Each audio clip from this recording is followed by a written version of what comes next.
What's up, everybody? Welcome into Tom Curran's Patriots Talk podcast. It is the aftermath, and it's the aftermath of a 28-22 Patriots loss at the hands of the Los Angeles Rams. Patriots had an opportunity to get themselves to, hell, they would have been 4-8, 4-7, but no. Drake Maye, wonderkin, threw a pick on the last drive. This team is creeping toward mediocrity. What do I mean by that? Well, they were between 28 and 32 for, I think, the big portion of the start of the season. Now, over the last 4 games, since they were called soft, we've seen a creep towards competency. Not full competency. They're not average. They're still bad, but it is a creep toward mediocrity. There were 2 stops when the Patriots fell down 28-13 at the end of the game by the defense. And it was really the first time that the Patriots defense had bowed up against Matt Stafford and the Rams. But then May, 30 for 40 for 282 yards, 3 sacks, 2 touchdowns, and a pick, through said pick, on a route designed for Demario Douglas. I'm a reporter who believes that that was the wrong decision by Drake Maye. Here's Drake Maye on the throw, followed by Demario Douglas. Yeah, it's too high look, and pops up the middle, and they're pretty good up front, rushing 5. So I try to kind of put it on him and kind of hit him over the linebacker, and Pop was thinking probably deep, but at the end of the day, just got to be on the same page. And I think Pop did the right thing. I guess got to just talk through more conversations, and it just goes back to me during the week doing more, talking through different situations. Hey, I may put this one on you versus let it rip. So you take us to the last play there. We didn't look back. What were you thinking? Nah, I was running my route. I mean, did you not throw where we were supposed to go? Or? Just miscommunication. Both of us. We'll take it. So that mistake was the capper, the cherry on top. After that, he was all over but the shouting. But it's not hard to find the other mistakes that cost the Patriots, and a lot of them were made by younger players. Ja'Lynn Polk jumps on a 4th and 1. Patriots have to end up punting, whatever the hell they did there. Jaheim Bell drops a pass on a would-be 3rd down. Kayshon Boutte drops a pass on the first drive when it looks like the Patriots were marching. Vidarian Lowe, he's got himself an alignment issue. And then there's coaching. Let's go through, though, a really interesting juncture that I know Phil is going to get after. The Patriots punted from the Rams 37 with 12:30 left in the first quarter. Okay? They had just had an alignment issue with Vidarian Lowe, illegal formation, that backed them up to the 37. Okay? Again, 12:30 left in the first quarter. The Patriots are ahead 7-0. They get pushed back. They opt to punt instead of trying the 54-yard field goal, instead of, for instance, giving the Rams the ball at the 44. If they had missed a field goal, Rams would have gotten the ball at the 44. Either way, 7-0. They punt. Barringer blasted into the end zone like a clown. Next thing you know, there are gains of 25, 7, 10, 5, 10, 6, 12, 0, and 5. Okay? Boom. Touchdown. Then there is a 3rd and 3 strip sack soon after that touchdown to make it 7-7. After that strip sack, first play, touchdown to Nacua. Patriots do get a field goal before the half. Meanwhile, second half, 0 blitz on the second play of the half. Patriots are trailing 14-10. When that play happens, you're going to 0 blitz Matt Stafford. It's not going to work so well for you. Sean McVay said that he and Cooper Kupp, who are both veteran players, sniffed it out, and that resulted in a touchdown. Then the Patriots later, they're at 1st and 5. From the 5, they go incomplete, run for 3, run for 0, field goal. Everybody on the planet knew they were running because of formation and alignment. It was the stupidest of decisions in my mind by Alex Van Pelt, who had an otherwise brilliant day. That made it 21-13. The Rams scored, made it 28-13. Patriots get a TD, but then a blocked PAT, so it's 28-19. And then it's 28-19. Patriots are 1st and 10 at the 11-yard line after 1st and 10 at their own 11-yard line. Drake Maye does what you want your rookie quarterback to do in his 5th start. Put the team on his back, bring him down the field. Okay, 80 yards later, actually 70 yards later, 13 plays and 70 yards later, Ja'Lynn Polk jumps off sides. Patriots have to settle for a field goal on 4th and 6. 28-22. The Patriots again bowed up, got the ball back, and there's a field goal. So the upshot is close but no cigar. And there's so much to scrutinize, but defensively, the Patriots allowed by the end of the third quarter, 17 for 103 yards on the ground. There were 9 completions for 196 yards to Nakua and Kupp at that point. So there's a lot of coaching, a lot of second guessing. I feel like some of these second guessings to the coaches, some of them are 51-49. I've talked about this in the past. Hindsight, you can say, maybe they got that wrong. Otherwise, though, there's some that are 80-20. And we're going to bring in Phil Perry right now to discuss what he termed in the postgame the 11 minutes of hell that the Patriots experienced at the hands of the Rams. Phil, thanks for being here. Thanks for joining, as always. Characterize the game for us.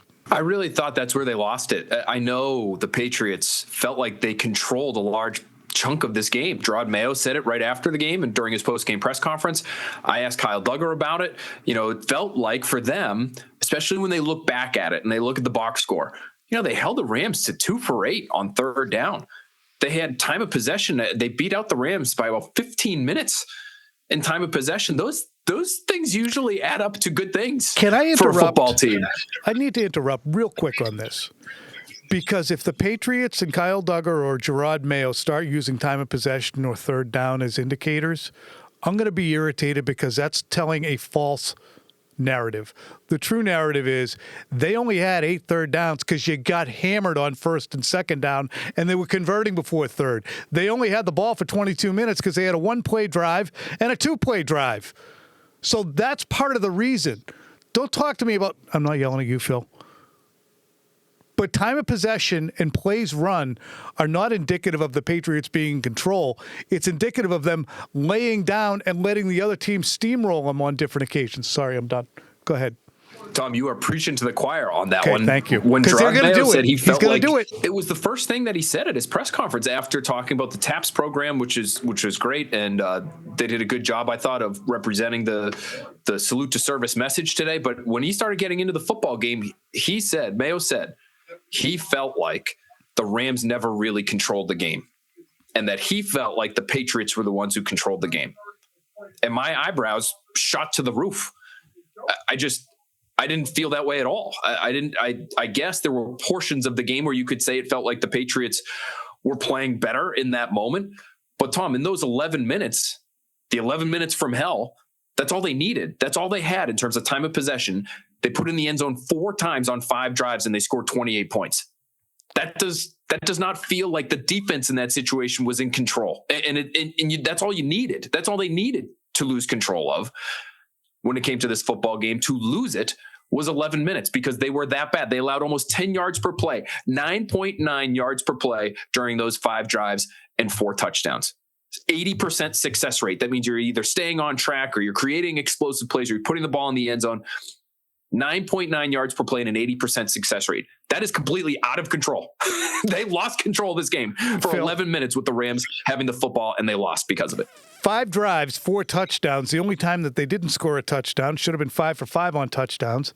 The only time they didn't score was the only time all day they had double-digit numbers of plays run. They were 11 for 62 on this drive right before the half, and they missed a field goal, a chip shot field goal from the Patriots' 8-yard line was where they scrimmaged, so 8 and 17, 25. They missed a 25-yarder. So that's not controlling the game. I think to look at the plays run,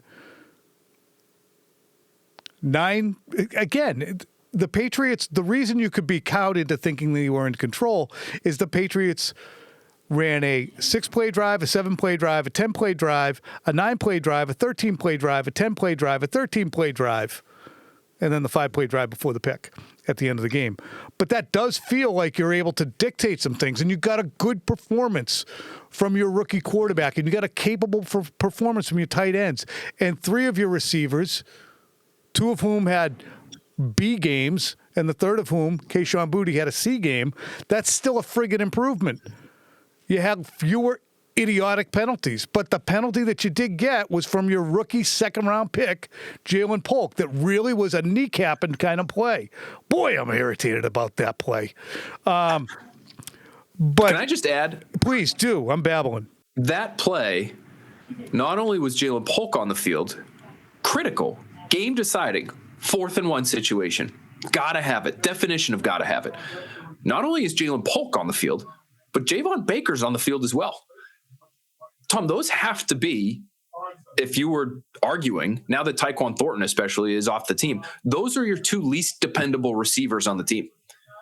Why were they out there in that situation? Especially when it looked like the play they were trying to run was a trick play. That looked like a trick play. That had the whiff of Philly or Philly special to me. And you've got these 2 guys out there in a critical situation, and it looked like Ja'Lynn Polk hadn't practiced the play. That's just how it looked. I can't believe that was the case, that they would actually have him in there and he didn't practice it. But Drake Maye is walking along the line of scrimmage. It looks like he's communicating to the guys on the line of scrimmage. And as soon as he gets behind Ja'Lynn Polk, he hears Drake Maye's voice and he jumps false start. Like, it's the one thing you can't do. And it looked like Tyler Hughes and Alex Van Pelt were both about to have an aneurysm on the sideline. I watched as Ja'Lynn Polk walked off the field toward the sideline right after, and it looked like they both were about to lose their minds. And I get it, but why is he out there? That to me is if we're talking coaching, that to me is a significant coaching question for this game. Did Ja'Lynn Polk speak in the locker room afterwards? Was he able to be tracked down? I didn't catch him. I didn't catch him. I was in the post-game press conference room for most of the post-game and then was out to do TV. So I didn't see him and I didn't hear anything about him speaking after the fact. Because he was walking off. We had a kid, Mark Hurley, who we called him the Lipper because when he played baseball with us in Little League, he'd come back after he struck out or made an out, and he'd come back to the dugout going, and we used to call him the Lipper. Look at the Lipper. And it looked like Ja'Lynn Polk was being the Lipper. He was walking back, shaking his head, talking all. Dude, you're on the field for 2 plays. I asked Michael Hawley as we're watching the game, I said, has Polk been out there at all? Is he a healthy scratch? He goes, I think I've seen him out there. Not a single target. You're out there for a cameo to demolish the game, apparently. That apparently was a gig there. So coaching decisions. Do you have any with the Patriots decision early? Let's go through a few of them. Do you have a problem with them punting from the 37 in the first quarter when it is what the hell was it? So they took a delay. I know exactly what you're talking about. Would have been a 54-yard field goal for Joey Sly towards the closed end of the stadium. Yeah, seems. I did not have an issue with that one, me Tom, neither. because Why at least there was the 44. Well, especially because his pregame warm-up went poorly to that side of the field. He missed a couple of kicks, and Mayo even said after the fact that was part of what factored into it. And Sly talked about it after the game. He said the wind was funky on this side of the I'm on that side of the stadium right now, so I'm saying this side of the stadium. The closed end of the stadium, right to left, then left to right a little bit later in the day, and so they didn't want to mess with that. So I really don't have a problem with that one. You want to run a zero blitz against Matthew Stafford and Cooper Kupp to start the second half? I mean, it didn't work out so good when you ran that kind of zero blitz with Kyle Duggar against a lesser quarterback in Geno Smith, and you get yourself beaten by DK Metcalf. Is this the same kind of play, or am I mistaken? That's a good callback by you. I think it was a similar concept. It's, that's that all-out blitz. That's that casino blitz. There's no safety in the deep part of the field. And so even though it looked like there were 2 high safeties, listening to Bob Sosey on the call during the game, it was Duggar and Jonathan Jones. And he even calls it out. Looks like, you got Jones and Duggar deep. But those guys were actually in man-to-man coverage on their respective assignments. The Patriots rushed 7. I don't hate the cover 0 call because the Patriots have very little in the way of one-on-one pass rush winners. Tom, so you have to generate a pass rush somehow. So they call a lot of cover 0 because they just want to throw numbers at the problem. My problem with it is they send 7 rushers and it takes the rushers from the second level forever to sort of get into the line of scrimmage and potentially generate a pressure. It just took too long. It was almost like it was a delayed blitz of sorts. Mm-hmm. I'm sure they wouldn't say that was the call. Was that Gonzalez? But if you're going to run coming? cover 0, the whole idea, Tom, is to get immediate pressure so that the ball has to come out. The quarterback should never be allowed to throw the ball as deep as Matthew Stafford did on that play. It should have to come out short. It should have to come out hot. but he was well protected. There was no pressure at all on the play. No one even sniffing him. And he's able to rip it for a touchdown. So that to me is it's not the call necessarily. It's the execution of the call and maybe how they're coaching it up, because it just took too long to get home. There seem to be a few folks in the media who have agitation about the Patriots not going for it on 4th and 2 from the LA 2. And they made it 21-13 on the play. What pissed me off wasn't so much the decision on 4th down. It was the decision on 3rd down. 1st and 5 at the Rams' 5-yard line. Drake Maye incomplete to Hunter Henry, short right. Almost picked, I think, actually. Not a great throw. 2nd goal from the 5. Ramondre gets 3. And then you just ran it into the line again. Hunter Henry seemed to miss a block, and the Patriots settled for a field goal. That made it 21-13. There's 7:05 left at that point in the third quarter. I just that didn't rise to the level of me going, what are you doing? Did it for you? No, it didn't rise to that level for me because we just saw them get stoned at the line. The play call pissed me off. Do you want to be aggressive for the sake of being aggressive because you know where you're at in your season and you know what kind of team you are, and because you know you're not going to have many opportunities necessarily to punch it into the end zone? Like, should they just be, by rule, really aggressive when they get close to the goal line because they just are not a high scoring team, and every opportunity you have to come within a whisper of the end zone, you should try to maximize that opportunity? Do you feel like they should be doing that? It's really funny because as you started to say that, for some reason, my body transported to a blackjack table. And I had a feeling in my head of it's the same kind of thing.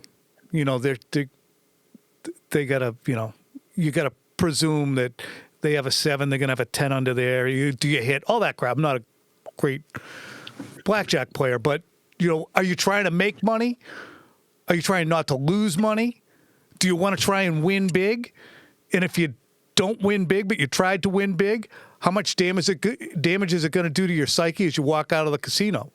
So how much damage will it do to your psyche if you lose that game? Go out on your shield. And Ted Johnson said that too. You want to go out? You want to go out standing, or you want to go out on your knees? It's overstates it a bit, but I think I'd rather not go out at all. And I think with 7:13 left in the third quarter to go ahead on 4th down and take the field goal, I don't got a problem with it. What I do have a problem with it is not being innovative on 3rd down and saying, look, we have a dual threat quarterback. We have 2 fairly capable tight ends. We got the kid. We could even run some kind of foolish naked bootleg if we've sold it enough with other plays. Get it flowing right, come back left, get it flowing left, come back right with Drake. And if Drake is staring at a defensive end, well, he can lay down, and then we'll kick the field goal. But don't just run it into the friggin' line, okay? Well, what's tough about that is that one of your best players did miss a block. It did look like Hunter Henry just missed a block. But it was a and wall the play in gets front blown of him. up at the line of scrimmage. But there was a wall in front of him. Nobody got a push. Even if he had made that block, it's 3 linemen kind of just standing there waiting to get on the subway. Yeah, and so maybe he wouldn't have gotten any anyway. But I think they're actually, as weird as this is to say, I think they would take that with Ramondre Stevenson. Yeah. I think they think so much more highly of Stevenson than I do, and I think he's a good running back. I think he's good, and I think he's good in goal line situations. And so I would get it if they felt that way. And I thought he looked better today than he has in other weeks. It just feels like he doesn't have quite as much juice as he did a couple years ago, or even earlier this season, week 1, when it looked like he was, running roughshod over whoever got in his way. Tom, the reason I have a little bit of a problem taking the 3 there is that this was in the middle of their 11 minutes from hell on the defensive side. Oh, okay. They couldn't stop a nosebleed. And so you're just giving them the ball right back. And it took them 1, 2, 3, 4, 5, 6, 7 plays to go down the field and score a touchdown. And so now that does feel like it's in hindsight, but, and I'll acknowledge that, but you're just giving them the ball back with halfway decent field position. They take 7 plays to just ram it down your throat and score again. A lot of it on the ground in that drive too. Rams took over with 7:02 left in the third. They were at that point up 21-13. They ran Kyron Williams for 12 for 9. There was an incompletion. Stafford got a conversion on a 3rd and 1 with a sneak. Then he hit Tutu Atwell for 21. Williams again for 8, and then Cody Parkinson. I'm guessing it's Cody. It just says C. Parkinson for 19 yards on an easy pitch and catch that wiped out a security guard. Prayers up. I think she's fine.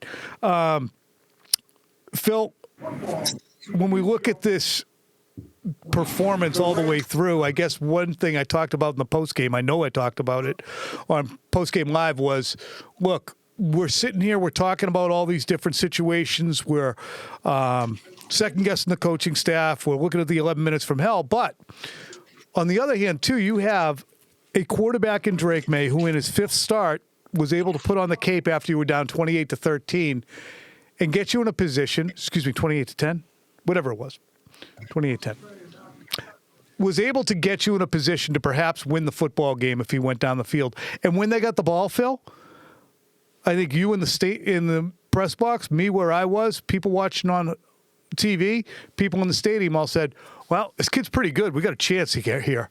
And that's not a feeling you'd have with Mac Jones or Cam Newton or who was the other guy there? Zappy. So you get a feeling when he gets the ball, he's going to make something happen.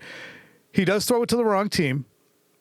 But should we yet raise expectations for Drake Maye, Phil, is the question I have written down. Don't throw it away. Don't throw it to the wrong team. In terms of the turnovers. Yeah. Listen, I don't think so. And that's just me being Drake Maye apologist guy. But me too. Tom, I think it's going to be a long time before he gets this fully reined in. Look at Josh Allen. I think it's not a perfect skill set and physical body type comp, but in terms of the play style, I do think it's pretty good. And I think he's actually more advanced now than Allen was as a rookie, but it took Allen multiple years and he still deals with, random spurts of just boneheaded football and turnover worthy play loaded football. So this is just going to be part of the Drake Maye experience for a little while.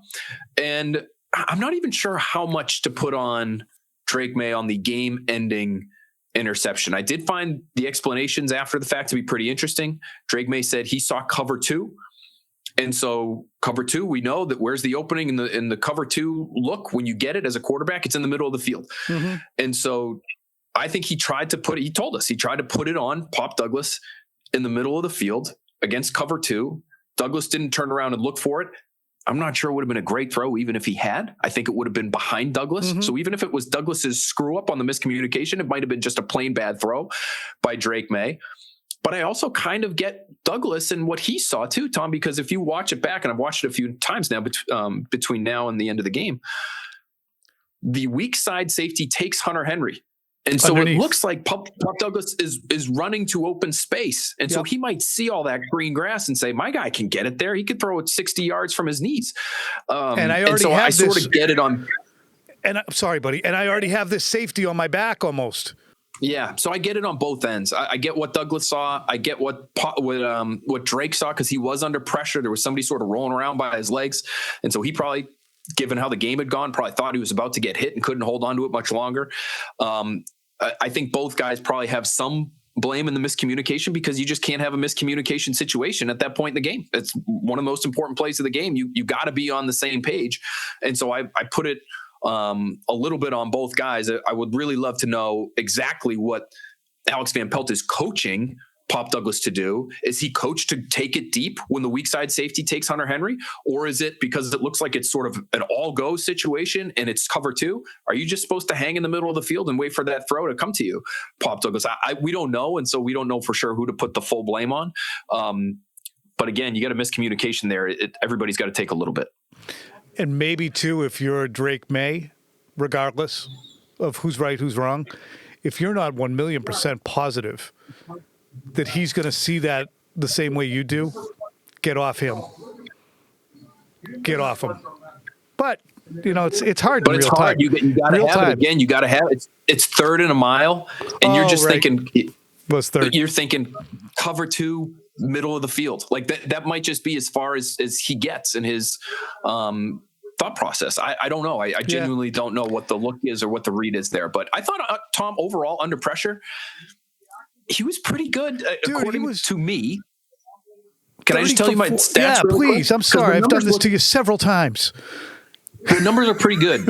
13 of 19, good percentage under pressure. 153 yards, not bad, but you get 3 sacks, including a strip sack, and you get the interception at the very end.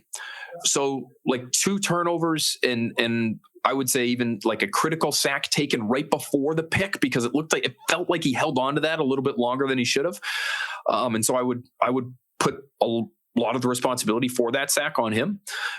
So sort of an up and down day. And I just think that's going to be part of the Drake Maye experience early in his career here. It's going to be a mixed bag against pressure. 30 for 40 for 282, at least 2 drops, maybe 3. We got Yaheem Bell and Keyshawn Boutte. Those were 2 definite drops. Maybe Boutte a little bit on the one downfield as well, where it looked like I think the sun might have gotten in the kid's eyes.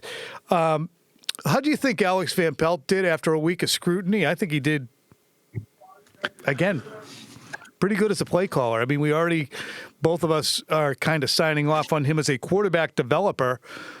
How do you think he did as a play caller and architect? I mean, you rattled off all of those lengthy drives that the Patriots had. And Tom, how many Drake Maye scrambles did we see? It wasn't very many. I'll try to pull it up here, but 4 for 18, I think.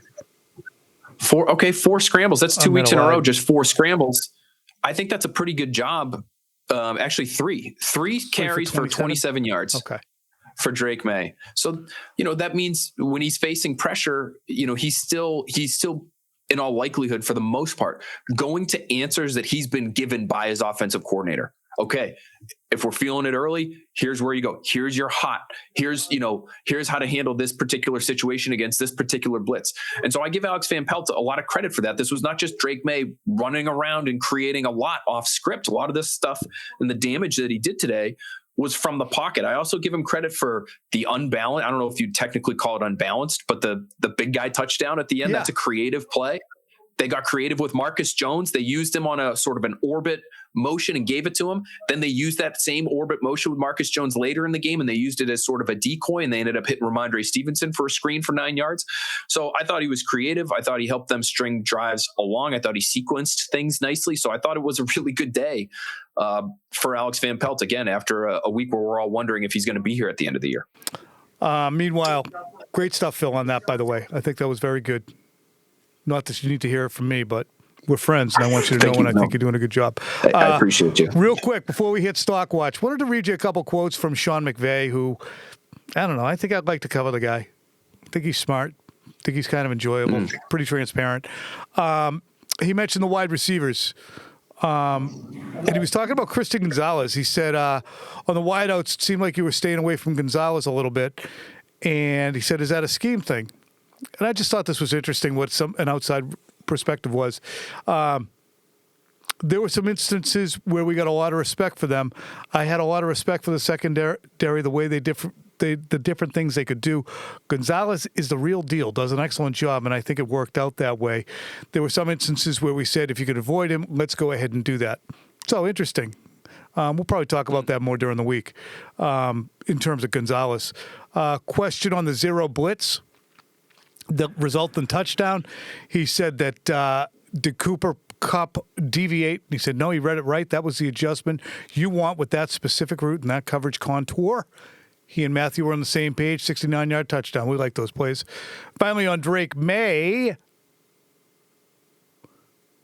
he said you can really see his ability to create off schedule. I thought he did a great job of being able to make plays in the pocket today, extend drives.